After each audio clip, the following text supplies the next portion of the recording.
그런데 문제는 제일 큰 게 뭐냐면 갑상선은 목에서만 오는 것으로 판단해서는 안 된다는 거지.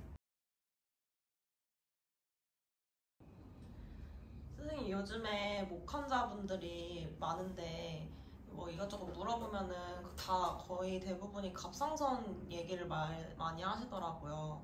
목이랑 갑상선이랑 어떤 연관이 있나요? 근데 이제 갑상선이라고 하는 것을 모르겠어.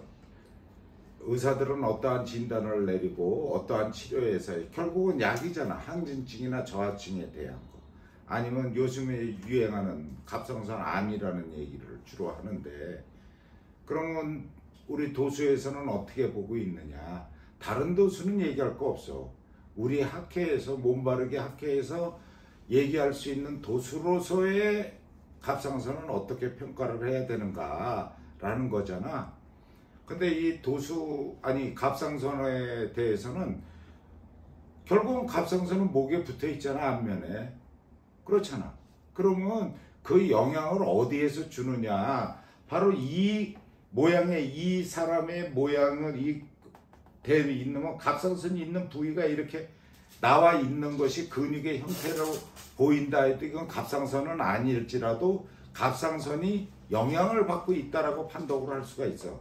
그렇다고 목이 전부 다 이런 식으로 생겼다고 해서 갑상선이 좋지 않습니다 얘기할 수는 없지만 특이 증상을 나타내는 형태가 있어요. 특이 증상이. 그건 다른 데서 인정을 못하는 거지. 우리들만이 아는 공통점이 있는 거지. 그렇지 않니?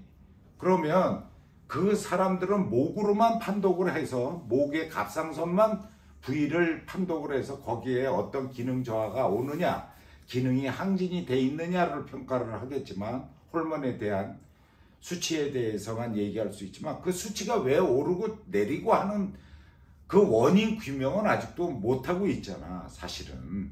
그렇지 않겠니? 그런데 우리가 보는 것 쪽으로는 이 목의 커브로 인해서 사실은 수치 변화가 올 수 있다라고 주장을 할 수밖에 없어. 왜냐? 임상에서 그것이 실현 가능성이 있었기 때문에 그렇고, 거의 다 관계가 있고 그것으로 케어가 됐으니까. 그런데 문제는 제일 큰 게 뭐냐면 갑상선은 목에서만 오는 것으로 판단해서는 안 된다는 거지. 그럼 어디까지의 원인 제공을 돼 있느냐라는 게 중요한 거예요. 사실은 결과는 목에서 일어난 거야, 갑상선이라는데. 그러나 원인적으로 보면 그것은 자궁에서 문제가 심각하게 일어나고 있는 거야. 근데 이러한 규명적인 얘기를 할 수가 없는 거잖아. 우리는 임상으로만 그것을 낫게 한 거지. 케어가 된 거잖아. 그렇지 않겠니? 그러니까 그것의 함수 관계를 어떻게 따져야 되느냐면 1차 구비의 형태냐 2차 구비의 연관성을 가지고 따질 수밖에 없거든. 갑상선이 좋지 않은 사람, 목이 안 좋으면 1차 구비에 연관되어 있는 데가 어디야? 허리다 이 말이지. 그렇잖아. 2차 구비차. 1차 구비는 골반하고 흉추니까 2차 구비에 대한 형태를 얘기할 수밖에 없어. 그럼 모든 사람이 그러면 요추가 잘못되어 있으면 그렇다. 골반하고 연관성이 밀접한 거야, 허리는. 룸바는. 그렇잖아. 세코롬하고 코식스하고에 연관되어 있는 거야. 연결되어 있는 부위야.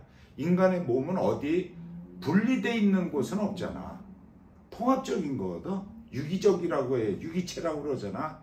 그러니까 그러한 원리성을 가지고 임상을 한 결과로는 우리가 더 뛰어난 치료 효과를 나타낼 수 있었던 거지. 그렇지 않겠니?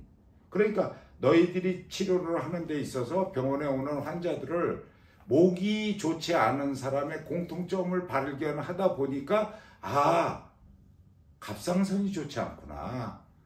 거기에 대한 문제점만이 있는 게 아니고 나중에 보니까 자궁에 대한 문제점을 얘기하는 환자들도 의외로 많더라는 거지. 퍼센트잖아. 그렇잖아. 그러면 거기에 구비에 1차 증상이냐 2차 증상을 나눠보면 인체는 연관성으로 가지고 있구나라는 걸 규명질 수가 있는 거야. 그럼 원인은 어디냐? 갑상선의 원인은 우리 쪽에서, 내가 주장하는 쪽에서는 자궁 치료를 먼저 하는 것이 갑상선 치료에 더 효과적이었다 이렇게 얘기할 수 있지. 이해돼?